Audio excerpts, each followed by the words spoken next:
On today's Primetime local news, a new park and playground space is coming to the Lloyd X with the help of the co-op.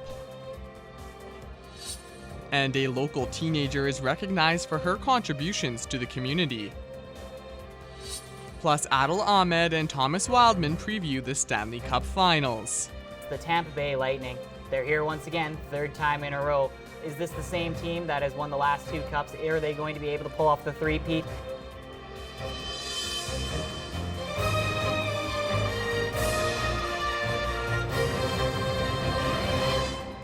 Prime Time local news, serving the Lakeland and Midwest regions.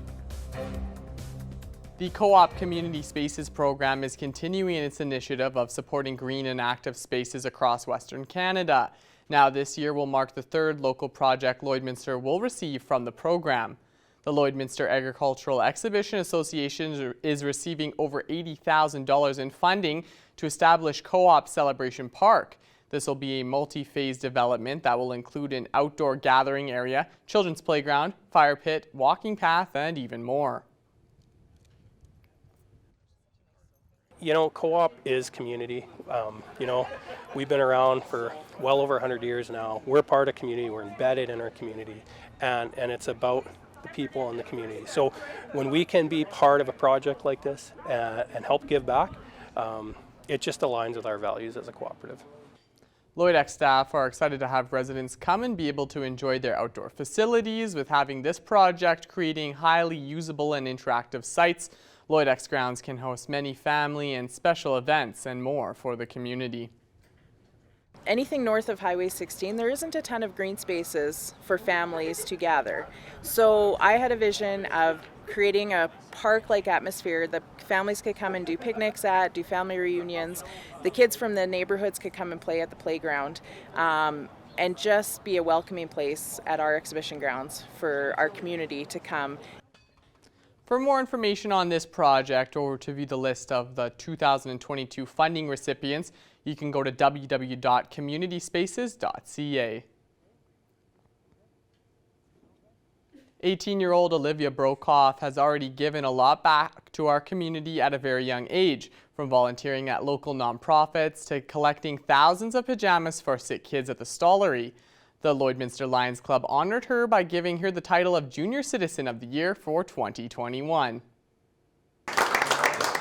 When Olivia Brokoff came to the Lions Club meeting, she did not expect to be named Lloydminster's Junior Citizen of the Year. Well, I cried really hard. It was very unexpected. I came here thinking I was just gonna talk about one of the projects I've done, like always. I wasn't expecting anything more than that.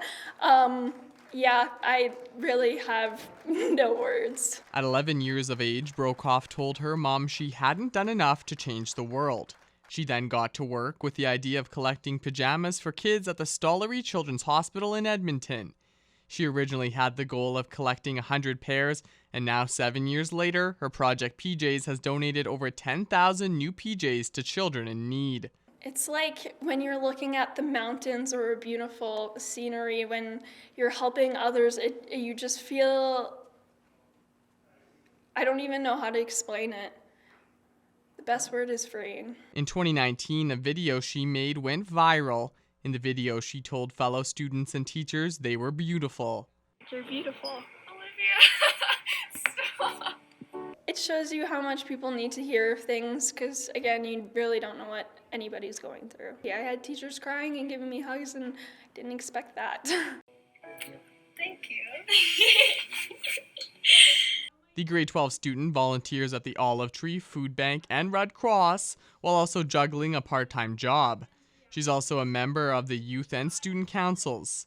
Her biggest message is that you're never too old or young to make a difference. Keep dreaming, don't let others tell you no, but make sure you don't burn yourself out. Brokoff is heading to the U of S in the fall, where she'll continue to make a difference in the world. And I'll probably continue other projects as I meet new people and learn new things throughout university. Now here's a look at your stock market prices for today.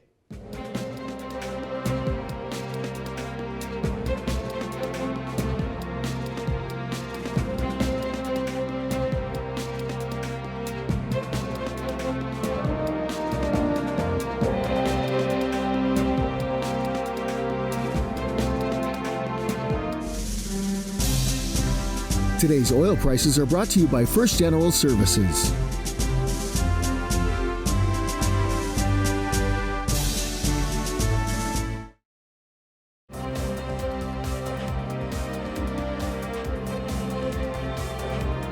Welcome back. The Alberta Canola Producers Commission has just elected 2 new directors to their board of directors. Our Thomas Wildman has more. Today we have Roger Chevreau, the chairman of the Alberta Canola Producers Commission, and he is here today to tell us about the 2 new directors that have come on to the commission. And so thank you so much for being with us today, Roger. Well, thanks very much for reaching out. I appreciate it. So Roger, tell us a little bit about how the Alberta Canola Producers Commission works and how there are representatives from various areas and kind of why these directors were needed to be brought on.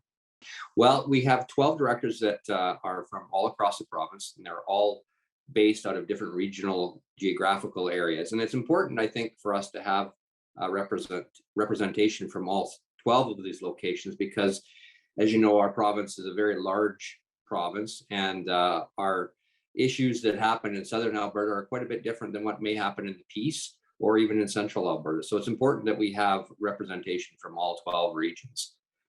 Even this year, for example, the southern areas down by Lethbridge and Medicine Hat are suffering through a drought, whereas in the places in the Peace are actually suffering from difficulty seeding because of too much moisture. So, and everything in between. So it's really important that we have a diverse group with us on this board. Tell me about the 2 new directors and kind of where they're coming from and kind of why they were brought on and why they applied to become part of the Alberta Canola Producers Commission. Well, we had actually a call for nominations earlier in the year, and we didn't receive any people that stepped up at that time. And that's for Region 9 and Region 12, which is both from Southern Alberta. Those areas typically don't have as many canola growers down there, but like I said, they do represent a very important part of our production areas. So it's important that we have some representation from them.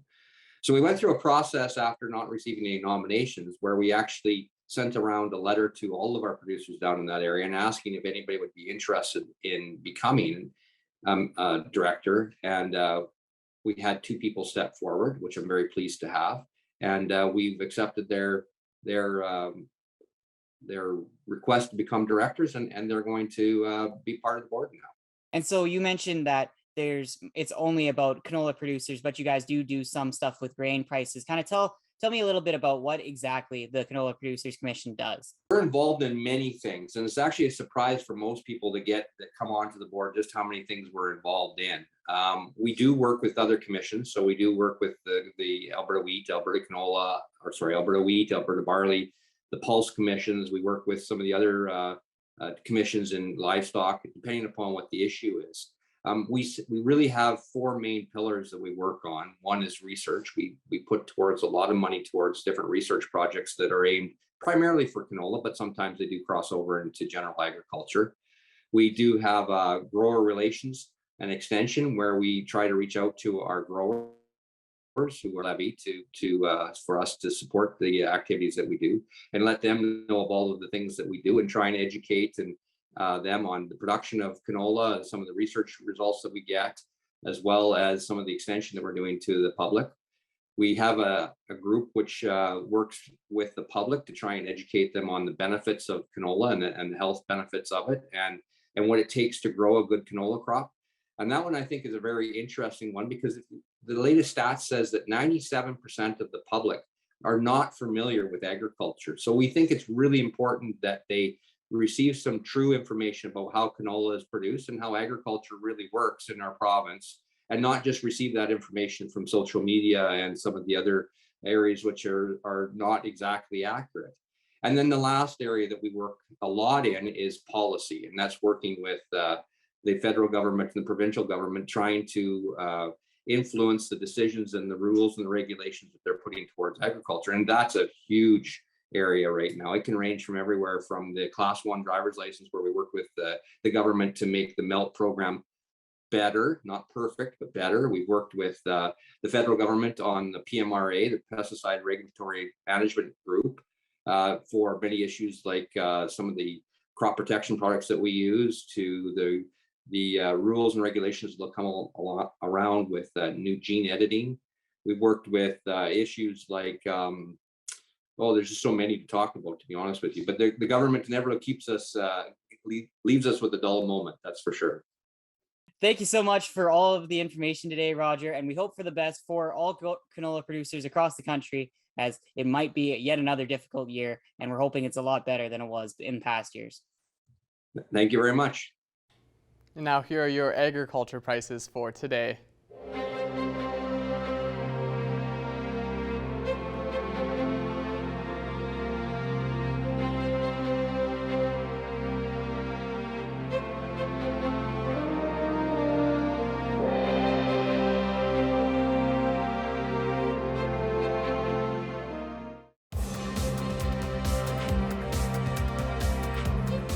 The 2022 Nhl Stanley Cup Playoffs started with 16 teams, but has now trickled down to only 2 remaining. Our Thomas Wildman and Adil Ahmed have more on the Stanley Cup Finals in our NHL panel. It's been an exciting NHL playoffs once again this year, and for the first time it is a truly normal NHL playoffs. And now we are down to 2, the Colorado Avalanche and the Tampa Bay Lightning. Joining us today, we have Adil Ahmed here to tell us his thoughts on the NHL Finals. And so, Adil, tell me a little bit about the Colorado Avalanche. This is the first time they've made it to the Stanley Cup Finals since 2002. Tell me, they've swept 2 teams on their way here. Tell me about their journey and their keys to success this season. Well, Thomas, this is a team that has gone through trial and error the last couple of years in the playoffs. They've gone through some heartbreak, losing in the second round a couple of times. But the nice thing about this team is, a lot of their core with McKinnon, Landeskog, Rantanen, those guys have been around for the last, 4 or 5 years. They've been there in that franchise for a while now. And, we're seeing the emergence of Cale Makar, who has been fantastic this playoffs. He's been leading the team actually with points now. He has 22, more than any other player on that team, rather. So I think, and on top of that too, Joe Sakic has made some great additions at the deadline. Arturi Lehkonen, who scored the overtime winning goal against Edmonton in that series. And then we also have other guys on there, veterans like Darren Helm, who's been stepping up, and Josh Manson was also acquired at the deadline. Those guys have been stepping up as well. And I think that's something that's really given this team, some juice moving into these playoffs here.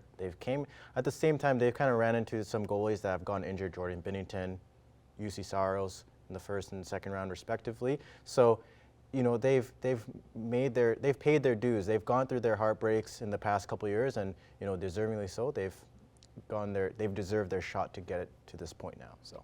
And then the team they're up against, the Tampa Bay Lightning. They're here once again, 3rd time in a row. What do you think, Adil? Is this the same team that has won the last 2 cups? Are they going to be able to pull off the three-peat? What are your thoughts on the Tampa Bay Lightning? And they also pulled off a sweep on their journey here. You know what, Thomas? I think this Tampa team is just the same. I think the biggest difference with this team is they haven't lost a good group of that core that's been with them. Stamkos, Kucherov, Hedman, Sergachev.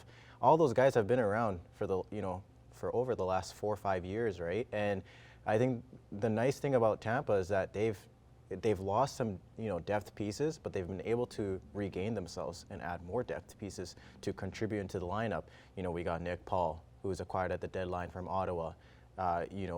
Guys like that are just on the 4th line, but they're still contributing. Pat Maroon is another guy who's been doing well these playoffs, contributing whenever he can.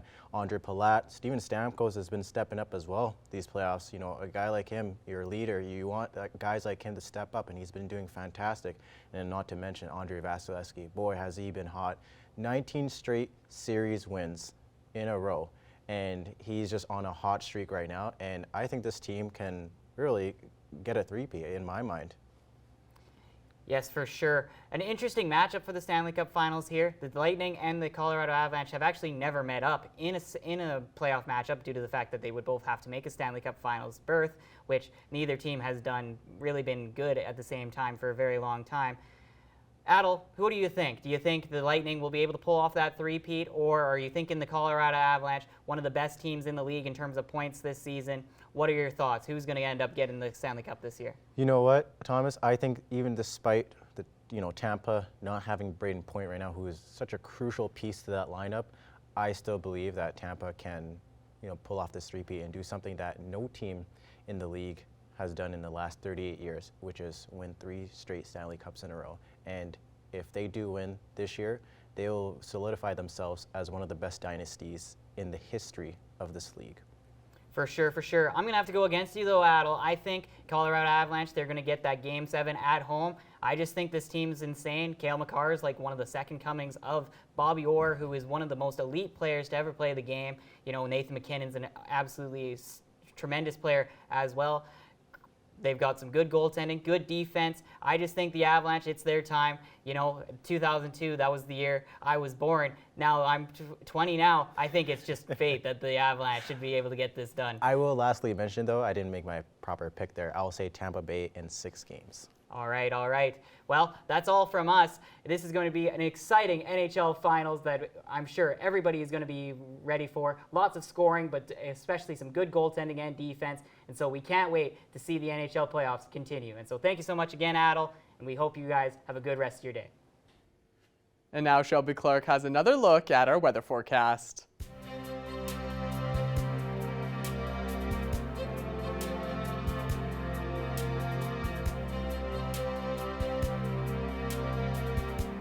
Thanks so much again there, Mr. Jace Mackey. Now taking another extended look at your weather forecast, we will be checking out across the provinces here, and we will be starting off with our central zone. And on the Alberta side, we are cooling down quite a bit, definitely compared to what we have been seeing earlier on in the week and compared to last week for sure. Most spots are seeing 13 degrees over on this end, 15 in Edmonton, while it is 11 in Edson. Jasper's just hitting 12 degrees, and Rocky Mountain House is just at that 10 mark. And as we go a little bit over to our Saskatchewan side here, we are seeing those double digits as well, slightly warmer compared to the Alberta side, just by a few degrees there. 11 over in Melfort, while it is 13 in Prince Albert. 14 degrees in most spots there with Saskatoon, Meadow Lake, and Cold Lake. And North Battleford is twinning with us in the border city at 16 degrees. Going over to our northern zone now. Aren't struggling too much whatsoever temperature-wise, as you can see. They're even warmed up, getting to that 26-degree mark with over in Stony Rapids. 25 degrees in both Wollaston Lake and Uranium City, while it's 21 down in Flin Flon, 19 over in South End, and the rest are slightly cooler, just reaching 15, 16 degrees. And now going back to our Alberta side here, they are warmed up quite a bit as well, so the northern zone isn't struggling too much temperature-wise. They are still looking quite warm compared to the rest. 20 degrees over in Fort McMurray, as well as in High Level. 24 in Peace River and Fort Chipewyan, while it's 21 in Grand Prairie, and Slave Lake is the coolest there at 14 degrees. Going over to our southern zone now, they are looking a lot cooled down as well, especially over in Lethbridge, just seeing 7 degrees. So they are even lower than those double digits. They are just seeing that single digit there at 7. 10 and 11 over in Banff and Calgary, while it is 15 in Medicine Hat, and Coronation is still at 16. And then as we know, Calgary is still struggling with that heavy rainfall there. So hopefully everything is being okay over there in Calgary and you're being safe and sound. And as we go over to our Saskatchewan side here for our southern zone, they're looking slightly warmer with 20 degrees in both Regina and Moose Jaw, 22 in Estevan, while it is 15 in Swift Current, 18 degrees in Kindersley, and Yorkton is looking slightly cooler there, just at 13. But as you go back across the region to seeing what we will expect throughout our evening and throughout the night, we are going to be seeing those double digits once again for our evening low temperatures. So I think we're all happy to at least see that warming up a little bit temperature-wise. So we are feeling a little bit warmer. But condition-wise, it's going to be unfortunate because we will be seeing the heavy rainfall across most spots across the region. So we will be seeing lots of rain. It will be some wet conditions throughout the evening. And like us in the border city, we will be seeing a high chance in having a severe thunderstorm watch in effect at the moment. So just be prepared for that. So most spots will be seeing a low of 11 tonight, while Isla Crosse and Wainwright will be seeing a low of 12, a low of 10 that Murnum and Provost will be expecting, and Pearson and Bonnie will be seeing a low of 13 degrees. And ending off with our 3-day forecast for here in the border city. As I was saying tonight, we do have that severe thunderstorm watch in effect, so we can expect that. We will be seeing that kind of continue throughout the evening and then seeing that rainfall continue tomorrow morning for our Wednesday at 13. So we will be seeing a much cooler day tomorrow. Unfortunately, for our hump day, we're going to be seeing a cooler day. That Thursday, we will kind of pick it up to 19, seeing slightly warmer, but seeing those conditions kind of continue on with seeing around a 60% chance of some precipitation. Then Friday, starting off the weekend, we will be seeing the warmest day there with 24 degrees. So don't worry, those summer days are slowly moving in here in the border city. We just kind of have to get through those storm watches throughout this week first. That is another look at your weather forecast. Our Jace Mackey will have more news coming up after the break.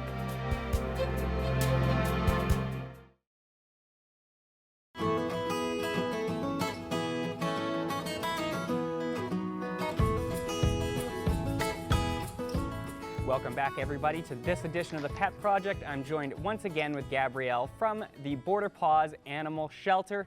Once again, I got to catch myself with that. That's a new name, formerly known as the Lloydminster SPCA, but you can still find them under their social media handles under that name for now, so certainly start following them. So, hello, Gabrielle. I hear you have a very cute friend to show us this week. Hello, yes, I have Lasagna. He is a 5-year-old domestic short hair. He's quite the big boy. I can't really tell if you could see, but he is a huge sweetheart. He loves to cuddle and he loves to play with toys, and he also absolutely loves treats.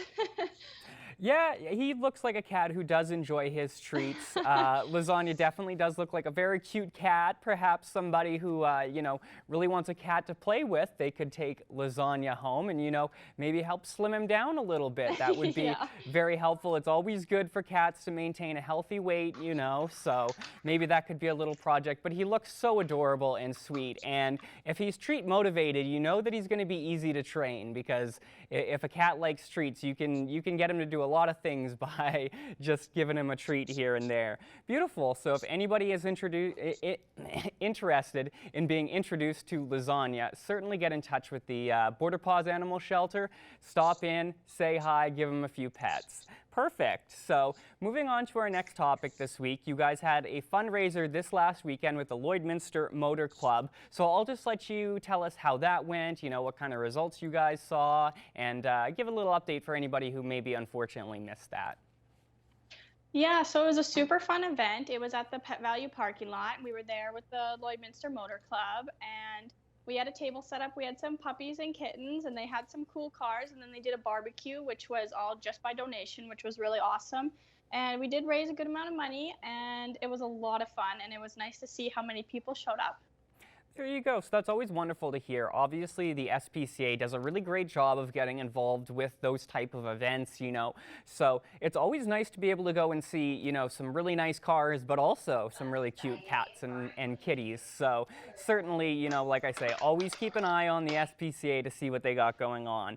And to parlay that into our next topic, actually, you guys have another event coming up here right away that's going on this weekend. It's the Carnival at the Lloyd Mall. So I'll go ahead and once again let the people know about what to expect, what to look forward to, and yeah, all the details. So we're going to be at the Lloyd Mall Carnival from Thursday to Sunday. The hours that will be there are on our Facebook and Instagram, or if you wanted to let us know what you want to know the hours are, you can just give us a call and we can let you know, in case you don't have social media or anything like that. But we're going to have a kissing booth with puppies, so you can come out and see some really cute, adorable puppies, and you can play with them, and then we can hopefully collect a couple donations and stuff like that as well.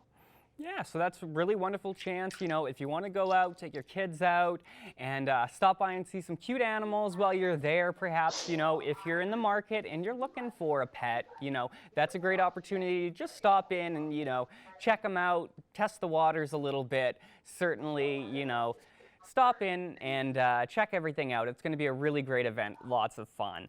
So one more thing we wanted to chat about is I always like to touch base with you guys and see if there's any sort of certain items that you guys are looking for. You know, I always say money's great, but it's also nice when people can just, if they're stopped by the store, you know, the pet store, the grocery store, wherever, and grab something extra. What is it that you guys are looking for this week? So right now we really need puppy kibble as well as puppy wet and adult kibble.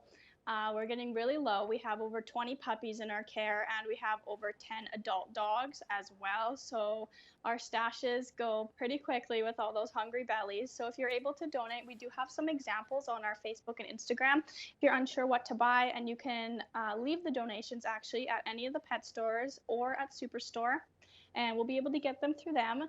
And yeah, or you can stop by and donate them as well, and we can let you see all our puppies and dogs that we have available.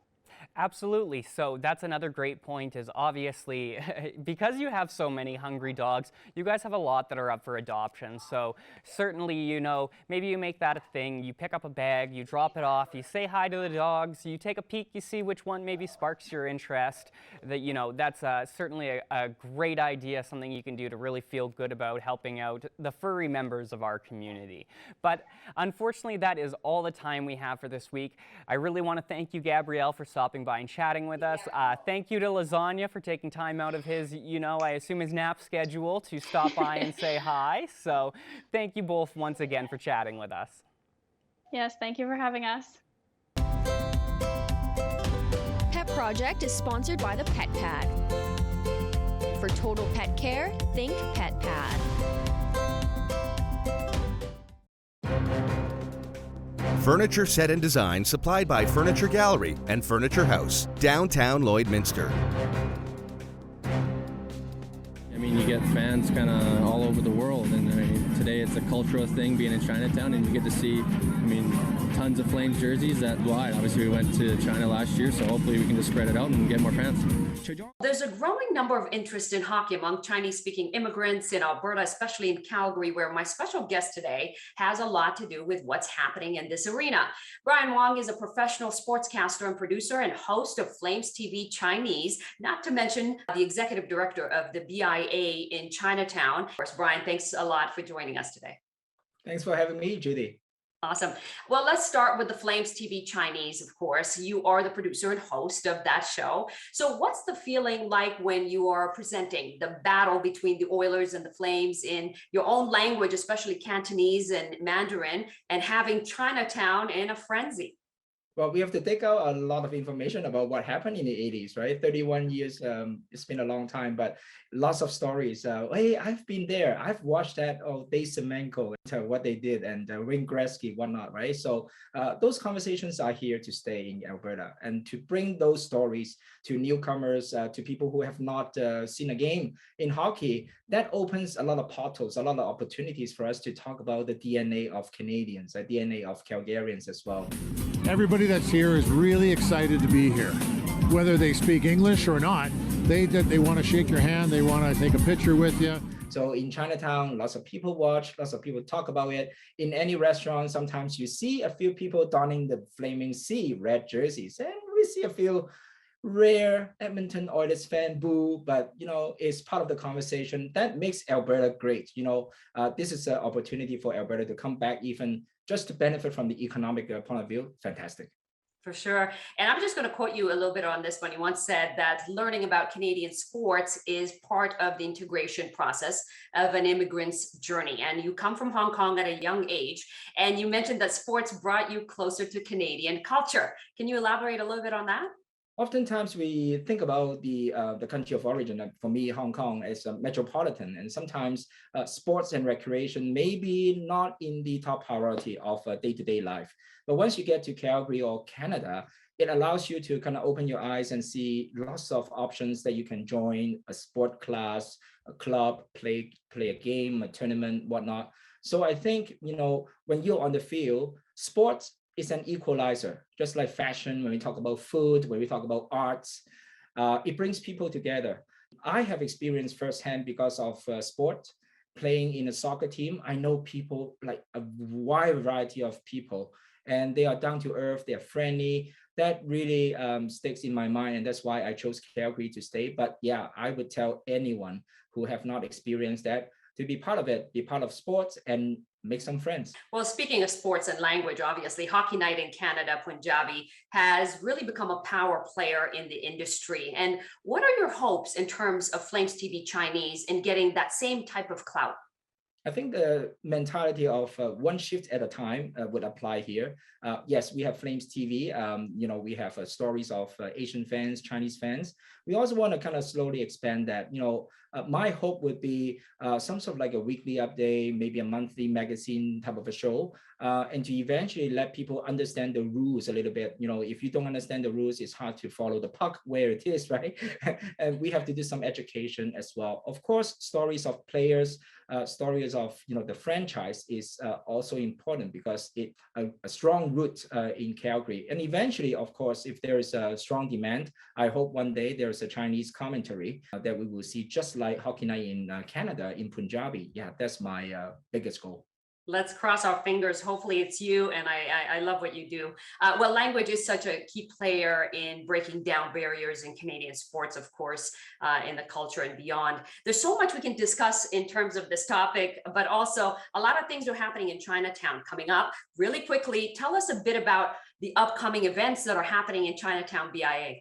The biggest one is August 20th, Chinatown Street Festival in Chinatown. This will be the 20th edition. Well, if not for COVID, it will be the 22nd year in Chinatown already, right? So thousands of people, we're expecting 50,000 people coming to Chinatown to enjoy one of the most unique districts, very multicultural, including food, vendors, kids zone, and the performance stage, whatnot. So that would be the biggest event that I would welcome anyone to come. And also we will live stream the opening ceremony as well. If you're not in Calgary, don't worry about it. We will showcase our multiculturalism just right in front of the screen. The other one that we give back to the community is Stampede Breakfast. There will also be Lantern Festival in September and coming up. Looking forward to the next Chinese New Year as well. So lots of events going on at the same time.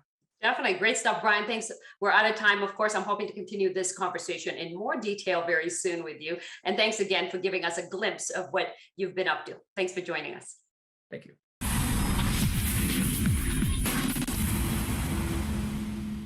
And enough with taking a quick look at your 7-day forecast. We will be seeing that high chance of some precipitation continue on through the week, as you can see. And then we will be having that severe thunderstorm watch in effect right now for tonight. So please watch out for that. We will be seeing 24 on Friday to start off the weekend, seeing slightly some warmer temperatures for the weekend and seeing that continue on into next week. Thanks so much for that, Shelby, and thank you for joining us. Our second hour continues next.